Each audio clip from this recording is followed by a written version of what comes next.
Hello friends, this is Suman. I'm from Warangal. So చాలామంది అయితే కొత్త రేషన్ కార్డు ఎప్పుడు వస్తుంది, దాని అప్డేట్ గురించి ఏంటిది అని చెప్పేసి కామెంట్ చేస్తున్నారు.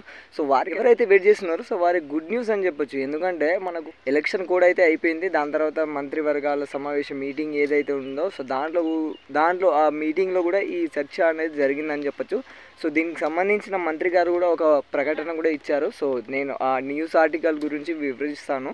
సో ఉంటే మాత్రం ఎండ్ వరకు చూస్తే మీకు అర్థమైపోతుంది. సో మ్యాటర్ ఏంటిదంటే, కొత్త రేషన్ కార్డు అంటే ప్రీవియస్లీ ఉన్న ప్రభుత్వం అయితే ఒక్కటి కూడా ఇవ్వలే. సో దాని ప్రభావం మనకు కొత్తగా ఏర్పడిన మన కాంగ్రెస్ ప్రభుత్వం మీద అయితే చాలామంది ఆశలు పెట్టుకున్నారని చెప్పచ్చు. సో వీడియోలో వెళ్ళిపోదాం. సో ఆ మ్యాటర్ ఏంటిదో వీడియో ఎండ్ వరకు చూస్తే క్లారిటీగా అర్థమైపోతుంది. కాకపోతే ఈ వీడియోని చూసి చాలామంది వెళ్ళిపోతున్నారండి, చాలా డిసప్పాయింట్. వీడియోని లైక్ చేయండి, అలాగే మన ఛానల్ని సబ్స్క్రైబ్ చేయని వాళ్ళు అయితే సబ్స్క్రైబ్ చేసుకోండి. So let's go to video. కొత్త రేషన్ కార్డు వాటిపైన అయితే ప్రభుత్వం ఒక ఆర్డర్ కీలక ప్రకటన చేసిందని చెప్పొచ్చు. ఎందుకంటే ఇది వన్ ఇండియా అని ఆర్టికల్లో వచ్చిందండి. 100% జెన్యూన్ న్యూసే.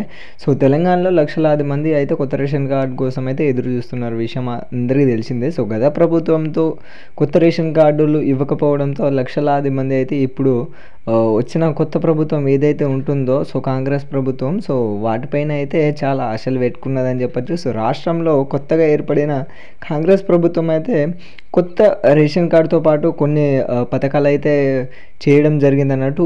లైక్ ఏ పథకమైనా రేషన్ కార్డు తోటి లింకప్ అయి చేయడంతో రేషన్ కార్డు కోసం చాలామంది అయితే వెయిట్ చేస్తున్నారని చెప్పచ్చు. సో ప్రభుత్వం అయితే పథకాలు రేషన్ కార్డు తప్పనిసరి కావడంతో చాలామంది ఎదురు చూస్తున్నారన్న విషయం ఇందులో ఆర్టికల్లో ఉంది.